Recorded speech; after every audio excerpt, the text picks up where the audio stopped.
Eagle 24 garkuwar al'umma.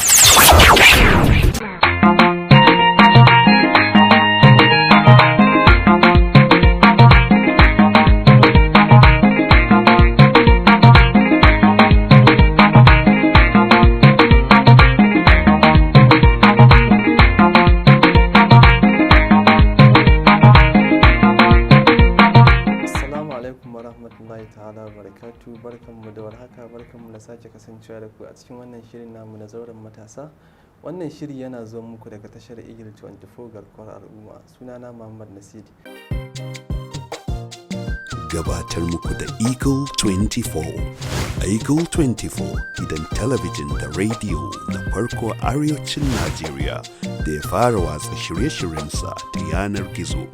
Shirye-shirye da suka hada da al'adu da gargajiya, kundin tarihi, kaɗe-kaɗe,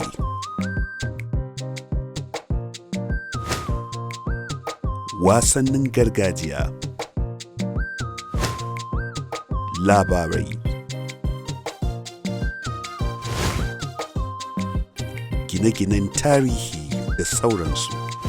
Eagle 24 daga arewacin Najeriya ya zuwa duniya baki daya. Eagle 24 garkuwar al'umma. Baƙonmu barka da zuwa. Assalamu alaikum. An zo lafiya? Alhamdulillah. Ya aiki? Lafiya kalau alhamdulillah. Masu kallon mu za su so su ji sunanka da kuma takaitaccen tarihinka. To, a'udhu billahi minash shaitanir rajim. Bismillahir rahmanir rahim. Da sunan Allah mai rahma mai jin kai. Jama'a masu sauraron mu da kallon mu kai tsaye ta wannan tasha na Eagle 24. Ina mana sallama irin ta addinin Islama. Assalamu alaikum wa rahmatullahi wa barakatu. Da farko ni sunana Nasir Ahmad Muhammad, an haife na unguwar Hausawa Sabon Titi Zoo Road. Na yi karatuna na primary school da secondary school har zuwa abin da ya sauwaka na higher institution, wato mataki na degree. A wannan shine mataki na wanda a yanzu haka ina aiki da asibitin Nasarawa wanda a mataki na karatun nursing. So ina farin ciki da amsa wannan gayyata da nai na wannan shiri na zauren matasa. To masha Allah Malam Nasir, mun gode sosai. Malam Nasir, shirinmu na zauren matasa shiri ne wanda yake ba wa matasa dama, maza da mata, domin su zo su tofa albarkacin bakinsu akan al'amuran da suka shafi matasa na yau da kullum. Da farko, me ake nufi da kalmar matashi? Wato shi matashi shi ne wanda shekarunsa ba su gaza shekaru 30 ba kenan.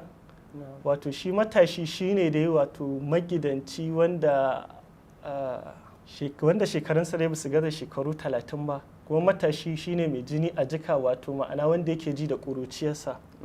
Yauwa, wannan shi ne kalmar matashi, ma'ana saurayi dai mai ji da ƙuruciya, ba wanda shekarunsa suka ja ba, wanda kuma zai iya abu na ƙarfi, da wato akwai kuzari a jikinsa, akwai ƙarfi a jikinsa. Wannan shine kalmar matashi, abin da take nufi, wato dai dan saurayi dai haka dai wanda shekarunsa ba su ja da yawa ba. To masha Allah, mun gode. Malam Nasir, idan ka dubi rayuwar matasa a ƙasar mu Najeriya, musamman a jihar Kano, kusan muna ɗaya daga cikin jihar da take da yawan population, kuma yawan population din namu zaka ga mafi aksari matasa ne. To jihar Kano ta tsinci kanta a cikin wani irin yanayi wanda akwai matasa da dama wayanda zaka ga ba sa karatu, ba kuma sa zuwa kasuwa, a zaune suke. Kuma zaka ga wayannan matasan, wasu daga cikinsu zaka ga su suke aikata irin mugayen laifuffuka, irin kamar harkar shaye-shaye, harkar daba, harkar jagaliyar siyasa. Kaga matashi kullum da ake kallon sa ya taso shine mutum mai future wanda zai gina al'umma nan gaba, saboda duk al'ummar da kaga ta yi nasara a rayuwarta, to zaka ga matasan sun zamanto na gari. Idan aka yi rashin sa'a matasan suka zamanto ba na gari ba, to za su haifar da mutanen da ba na gari ba. A matsayinka na ɗalibin ilimi wanda ka kammala karatunka har yanzu ga shar Allah ya sa ka fara aiki, kaga ka fara cin moriyar wannan karatun da kai. Wani irin jan hankali za ka yi zuwa ga su wa'annan matasa wa'anda suke zaune da ba karatu, babu sana'a, babu komai, kawai suna zaune ne suna bata lokacinsu?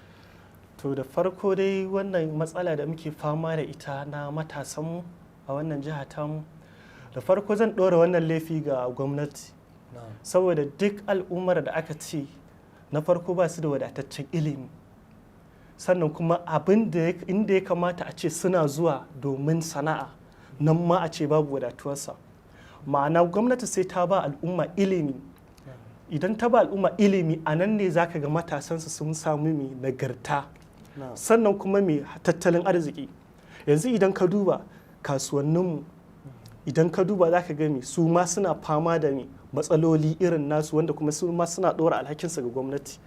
Rashin tattalin arziki shi ma ya yi ƙasa. Sannan ɓangaren ilimi, gwamnati ko da yaushe ana matsawa akan ilimi. Ilimi shi yau za ka yi karatu yana gagarar ɗan talaka, ko ba haka ba? To wannan gagarar da yake wa ɗan talaka shi za ka ga matasan wani ya fara, amma mai ƙarshe za ka ga ya zubar da wannan karatun nashi. Me ya jawo? Kuɗin makaranta ya yi tsada. Sannan kuma kuɗin da za ka nemo ka biya nan ma ba samuwa yake ba. Ƙarshe sai ka ga matasan mu an ajiye wannan karatun, an koma jagaliyanci irin na siyasa ko kwace-kwace ko harkar shaye-shaye. Sabida ba ilimi, ma'ana ba a gina. Za ka ga mutum wani ya yi karatun mai zurfi, amma kuma mai janyo ba aikin yi. Rashin aikin yi shi ma ya taka rawa kwarai da gaske wajen lalacewar matasanmu. To wannan matsalar aikin yi din me ya kawo gwamnatocinmu? A yau za ka yi karatunka, amma kuma kafin ka ga an ibi ma'aikata sai ka ga an daɗe.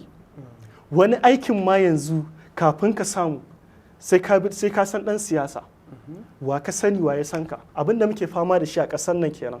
To kuma yanzu ka yi karatunka ba aikin yi, inda za ka nan ma ana bi ana dakile ka. Sai ka ga gaba ɗaya wani zai ce ma to da wannan karatun ma da ya ai ƙwara ma bai ba. Za ka ga an fara abubuwan da ba su dace ba. Shi ne kwacen wayoyi da ake fama da shi, wannan matsalolin a yanzu haka, harkar daba, bin 'yan siyasa, a saru wannan a jiwo wannan ciwo, a jiwo wannan ciwo. To irin wannan matsalolin gaskiya laifi ne ga gwamnatocinmu.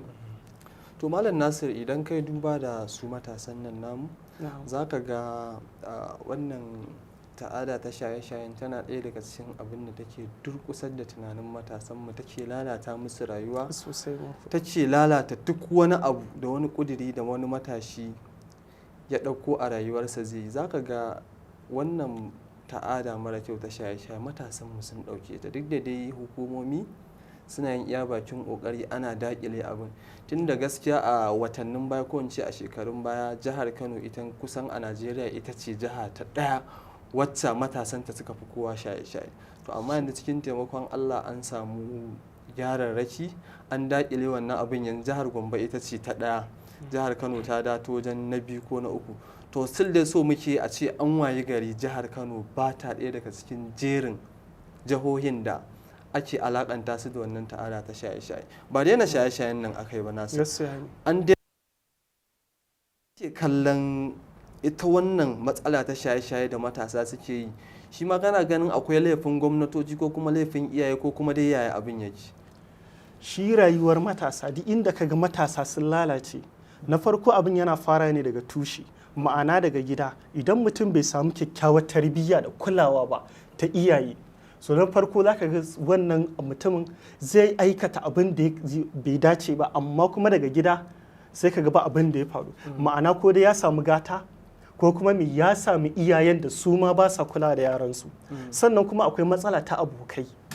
Wani daga gida an yi iya kokari, amma kuma idan ya fito yana da gurɓataccen abokai, ma'ana abokai wanda ba nagartattu ba, su ma daga nan suna jan hankalinsa wajen mai lalacewa tarbiyyarsa. Sannan abu na gaba kuma, shi wannan matashin idan kaga ya fara wannan harkar shaye-shayen nan, shi ma daga gida ba a tsawatar masa ba, to haka fa zai ɗau wannan abun. Sannan ko kuma mai an bashi karazibi, ba zuwa na farko mai bi ba zuwa makaranta, sannan kuma mai ba zuwa wajen neman sana'a, ma'ana wajen neman kuɗi wanda zai dinga batarwa. To daga wannan abin yana bin abokai sai ka ga mai rayuwarsa ta lalace. Daga wannan harkar sai a koma shaye-shaye, sai a koma harkar mai sace-sace. Saboda shi duk inda matashi yake, ma'ana mai yin shaye-shaye, duk inda ya ji shi ba shi da ko sisi fato, ko ta wacce hanya ce zai san yadda zai iya samu abin da dai zai sha na wannan kayan mayan nashi. Ko dai kaga za a koma ɗauke-ɗauke, za a je a ɗauko kayan wannan a je a sayar domin me a sai kayan maye. Haka kwace-kwace duk haka wannan abubuwan su suke karkato da tunanin matasa in ana wannan shaye-shayen a koma sace-sace da ɗauke-ɗauke. To Nasir, a cikin bayanin da kai kayi magana akan abokai. Kullum ko da yaushe idan ana tattaunawa akan matsaloli da suka shafi al'umma a yau da kullum zaka ga ana maganar aboki kawa. Sosai. To ni Nasir, a fahimta ta ni na ɗauka according to my understand ni ban yadda, I can't believe a ce aboki zai sa ni na yi abin da ba na yi. Misali kamar shaye-shaye. Da ni da kai ba ma shaye-shaye. Ni ban yadda wai in na haɗu da wani aboki zai kawo wani kayan shaye-shaye ya ci gashi in sha. To amma kullum sai ka ji ana ta maganar aiwa ne ai abokinsa ne koya mai shaye-shaye ko wancan ai ƙawayenta ne suka koya mai. To ni sai in rinka mamakin kai yaya abin a fahimtar ka yaya abin yake. Na farko kamar yadda ne maka magana daga farko na ce ma akwai sakaci na iyaye, rashin tarbiyya daga gida, rashin kulawa. Na farko wani zai fara kaga lokaci kamar sanda muna firamare zaka ga ana fara gami akwai wani ƙasa wanda suke ce mata kalba. Zaka ga ana fara ga ita a dandaka ta a ɗan dintsa a hannu a dinga wannan shaka ana fitar da hayaki ko a yi da chalk. Wani daga haka yake farawa, wani kuma mai daga shisha irin wanda yanzu matasan mu suka dirfafe ta.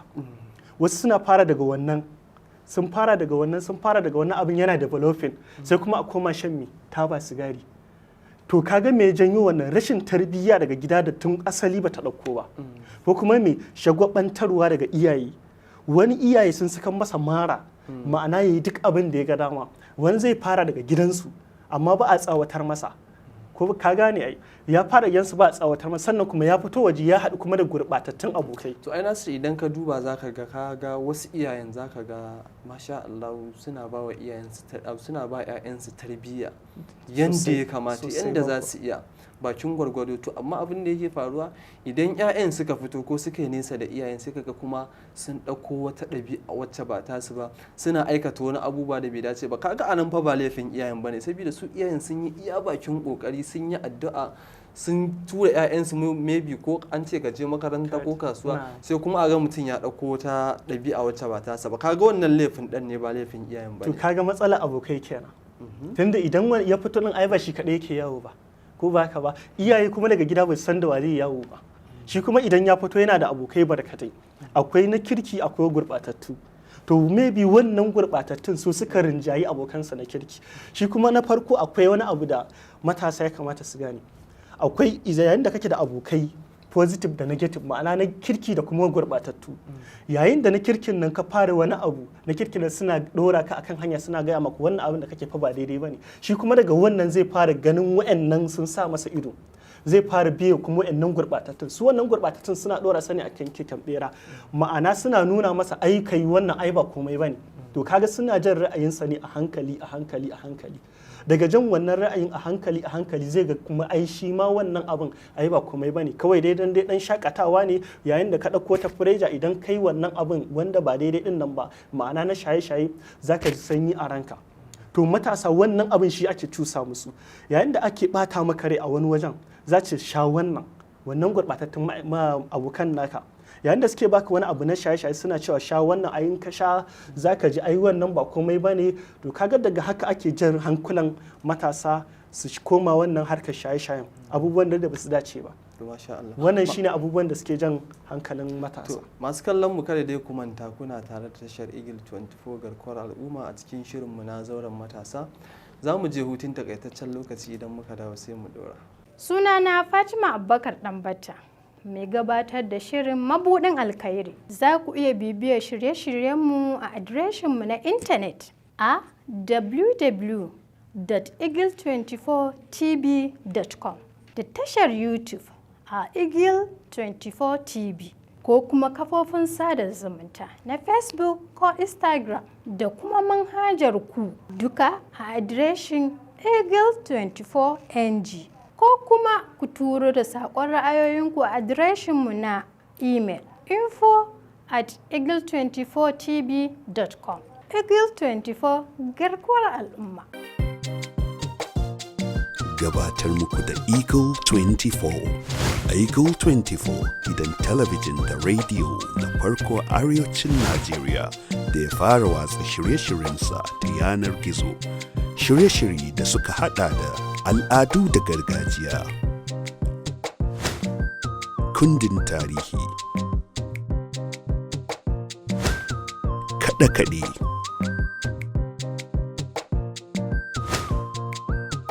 wasannin gargajiya, labarai, gine-ginen tarihi da sauransu. Eagle 24 daga arewacin Najeriya ya zuwa duniya baki daya. Eagle 24 garkuwar al'umma. To masu kallon mu barkanmu da dawa daga hutun takaitaccen lokaci, yanzu shirin namu zai ɗora. Nasir, kasancewar ka samu dama ka tsallaka ƙasar waje ka je ka yi karatu, ina so ka bambance mana ka kuma yi wa masu kallon mu jawabi akan yaya kaga bambanci tsakanin yadda ake gudanar da karatu a kasar Egypt wato Cairo da kuma Najeriya. To bismillahir rahmanir rahim, barkamu da dawowa.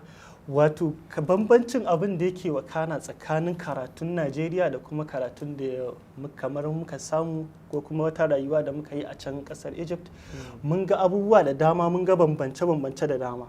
Wato a har kullum gaskiya kasashe da dama da ma masu tasowa da ma wanda Najeriya ta kerewa, amma gaskiya an bar Najeriya a ba inda ta fannin kiwa ilimi ne.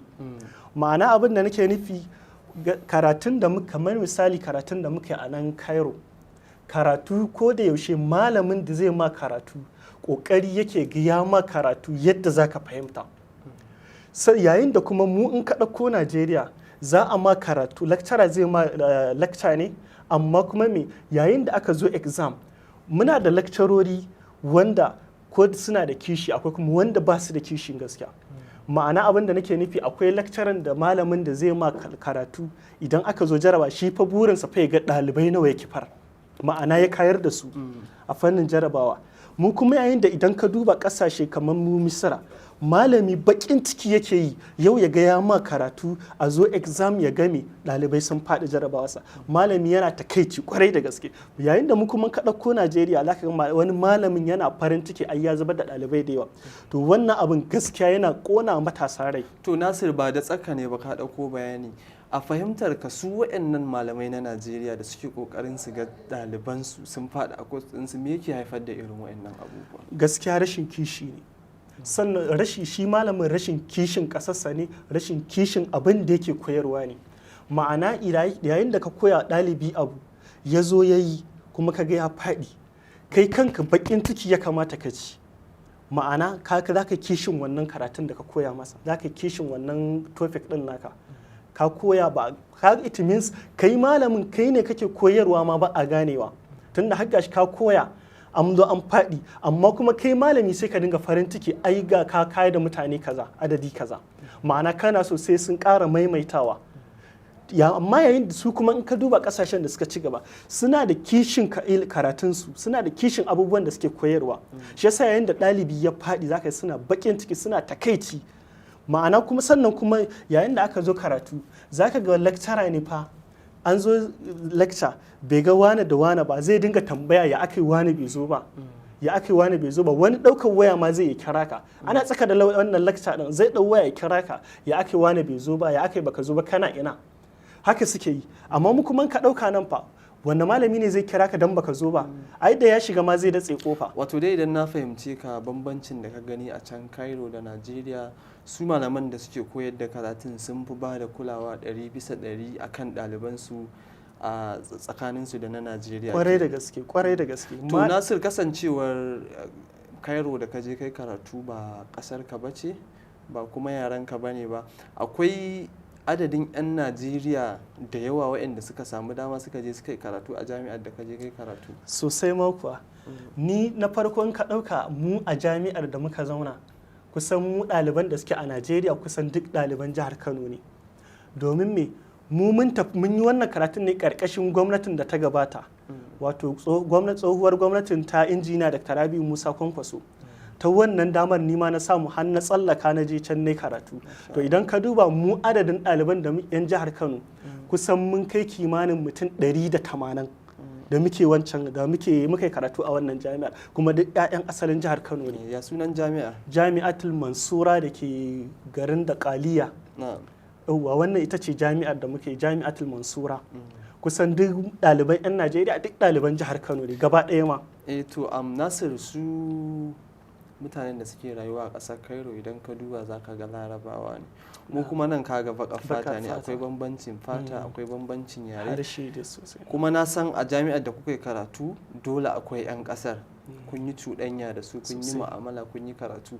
Yaya mu'amalar ku take kasancewa tsakanin ku da su? Akwai wani bambanci da suke nunawa kasancewar ku ba ƙasar ku ɗaya da su ba, ko kuma yaya abubuwan suke kasance? Gaskiya mun yi rayuwa da su ta fahimtar juna, ma'ana suna ƙaunar mu, muna ƙaunar su. Za ka ga muna da abokai in mun shiga makarantar su, in fact ma in ka shiga makarantar ma za ka ga su so suke ma Allah suke masu maka magana, ko su zo su gaisa da kai. Sabida me, idan ka duba a garin da muka zauna babu baƙar fata.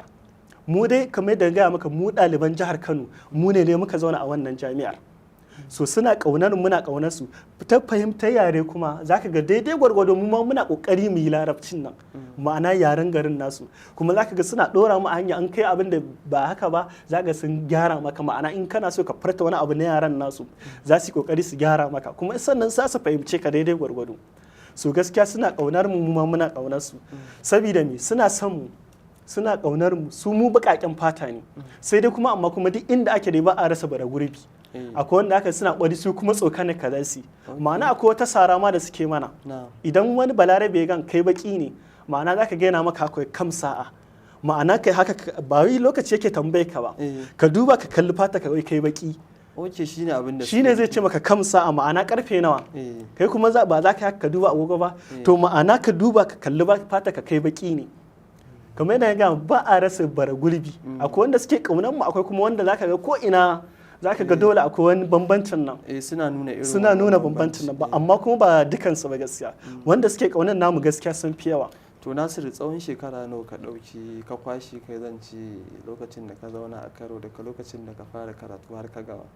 To gaskiya mun fara karatu, mun shiga daga farkon shekarar 2015, inda muka gama zuwa kusan wata na biyar a shekarar 2019, wata na Mai kenan muka kammala karatu. Shekara 4, za ka ga shekara 4 da ɗan motsi haka muka kwashe muna wannan karatun namu, muka gama cikin yarda Allah, kuma yau ga mun dawo Najeriya. Masha Allah. To yanzu a yanayin yadda ka je kai karatu a wannan ƙasar, yanzu misali idan ka kuma samun damar da aka ce ka je wannan ƙasar ka je kai karatu, za ka je kenan? Gaskiya zan ji, domin a har yanzu ina kewar ƙasar nan. Saboda mi, a ƙasar nan gaskiya ina da mutane wanda suna ƙaunata, ina ƙaunar su, ma'ana 'yan ƙasar. Ina da abokai a jami'an tsaro, a sojoji, ina da abokai sosai a 'yan ƙasar. Sannan haka ta ɓangaren malamanmu, akwai wata malama wanda ko kafin na zo nan ma na yi kewar malaman nan, wacce gaskiya ta ɗauke ni tamkar ɗa, tana min duk abin da ya dace. Hasali ma ɗana take ce min, nima ina kiranta da uwata, saboda tana min abin da ya dace. Har yanzu in na samu dama gaskiya zan iya koma ƙasar nan, saboda akwai, za ka yi rayuwa mai daɗi, za ka yi rayuwa mai yanci, akwai sauƙin rayuwa kuma ba kamar irin wannan rayuwar da muke ciki ba a yanzu. So kaga dole ne in ji kishin ƙasata na wannan abubuwan da suke wakana. To Nasir, na san majority wanda kuka yi karatu da su a ƙasar Cairo su ma matasa ne. Yaya kake ganin bambancin rayuwa da tsakanin su matasan da suke rayuwa a ƙasar Cairo da na Najeriya? Yaya bambancin yake? Gaskiya akwai bambancin rayuwa.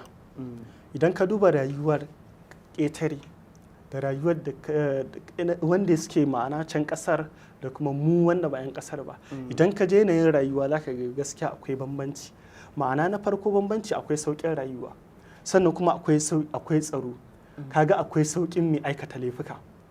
Su gaskiya ni dai tun da na je ƙasar nan in ga waya aikata wani abu na ta'addanci, gaskiya babu. Ma'ana su kawai ranar su ba ma dare, ma'ana abin da nake nufi ba dare, ko da yaushe komai tsakar dare zaka fito kai sabgoginka, idan kayan miya ma kake so komai tsakar dare zaka fito ka tarar da mai kayan miya, ma'ana babu dare. So gaskiya rayuwarsu suna rayuwa nagartacciya saboda suna da tsaro, suna da wutar lantarki, akwai kuma mutum yana da abin yi. Dan dama me ke kawo gurɓacewar matasa? Rashin abin yi, rashin ilimi. Su kuma suna da ilimi, suna da abubuwan yi, sannan akwai haske, gari ko ina akwai haske. So wannan abubuwan shi yake kawo sauƙin ne aikata muggan laifuka a duk garuruwa ko ina ma a ƙasashenmu da ƙasashen da aka ci gaba. Matuƙar gwamnati za ta inganta tsaro, za ta inganta wutar lantarki da kuma mai tattalin arziki, wallahi duk wannan laifukan nan da ake aikata wallahi za ka gansu duk a hankali duk suna tafiya. To Nasir, duba da yanayi na lokaci za mu takaita a nan. A ƙarshe menene saƙonka zuwa ga matasa domin su faɗaka, waɗanda ba su yi karatu ba su tashi su yi karatu domin su samu rayuwa mai kyau, su sami 'yanci, domin karatu shine haske a rayuwa, ilimi babu abin da ya fi shi. Menene kiranka zuwa ga matasa domin su faɗaka su yi karatu su ma su yi rayuwa mai kyau? To a ƙarshe kirana ga matasa 'yan uwana shine, wato matashi ya kamata ne ko da yaushe ka zurfafa tunaninka. Idan ka faro karatu, ina mai baka shawara ka je ka ci gaba da wannan karatun naka, baka san me zai wakana a nan gaba ba. Idan kuma baka fara ba, ya kamata a ce ka san me ilimi shine gishirin rayuwa. A duk al'ummar da ba su da ilimi, wallahi kaga wannan al'umma fa ba su taba zama cikin kwanciyar hankali ba. So ya kamata matasan mu faɗaka, harkar ilimi ya kamata mu rike ta da muhimmanci. Kada ka ga wai kana ilimi amma kuma kana karatu amma kuma wai ka dinga la'akari wai ai ba aikin yi. A'a, ka yi aikin amma ka yi karatun baka san me zai zo maka nan ga wata fannin wannan ilimin ba. Sannan kuma mai sana'a, kada mu dinga raina sana'a. Matsalar mu Hausa muna da raina sana'a ne. Sai ka ga wai kai ba za ka yi sana'a, wannan ai kai kafi karfinta, alhalin kuma ba abin da kake kuma baka da ko sisi. To wannan shi yake jefa matasanmu cikin harka abubuwan da basu dace ba. Kana zaune a misali a cikin birni, sai ka ga wanda yake ƙauye ya taso ya shigo birni yana sana'a, kai kuma kana kallon sa a wulakanci. Ƙarshe kuma sai ka ga ya zo ya zama wani shahararren hamshaki, wanda ga su nan ina da ire-iren su misalin su ga su nan barkatu, wanda zaka ga sun shahara, amma da an ka duba wani dako yake yi, wani tura baro yake yi, wani garuwa yi, amma yanzu fa ga san su zama shahararru. To matasan mu ya kamata mu daina raina sana'a duk kankanta ta, in dai za ta dinga baka abin da zai kashe maka wannan bukatunka na yau da gobe, ya kamata mu dinga yin ta. Kada mu dinga raina sana'a. Wannan shine kirana ga matasa, ya kamata mu faɗaka mu raina sana'a, sannan kuma mu dinga harkar ilimi mu bata muhimmanci. Sannan su kuma shugabanninmu ya kamata su yi gyara a kai. Duk abubuwan da ya kama ake yi, idan ba a ba al'umma ilimi ba inganta iliminsu ba inganta harkar kasuwanci ba, wutar lantarki, wannan abubuwan gaskiya za ka samu garuruwanmu ba taɓa zama cikin mai kwanciyar hankali ba. Tunda na farko aikata laifi, gari da duhu, ba wutar lantarki, ya da mutum zai sana'o'i. Wani abu tana buƙatar wutar lantarki, da wuta za ka yi sana'o'i, amma ba haske, baka kuma da jarin da za ka iya samarwa da kanka wannan wutar lantarkin, ma'ana ka sai inji. Sai ka ga mutum ya koma duk ga masana'antu ga sunan wasu sun durkushe saboda rashin wutar lantarki, rashin kuma karfin tattalin arziki ya sa duk masana'antun sun durkushe. Wanda suke muku aiki a wannan masana'antun ga sun duk an sake su, an basu. Dole matasan a koma harkar abubuwan da basu dace ba. To Nasir, duba da yanayi na lokaci, sai kai sallama da masu kallon mu. To masu kallon mu da masu sauraron mu, anan muka zo ƙarshe na wannan tattauna ta mu. Jama'a assalamu alaikum. Masu kallon mu duka anan muka kawo ƙarshen shirin namu na zauren matasa, wanda yake zo muku daga tashar Eagle 24 Garkuwar Al'umma, wanda ni Muhammad Nasiru nake gabatarwa. Anan nake cewa ku kasance da mu a wani makon insha Allah.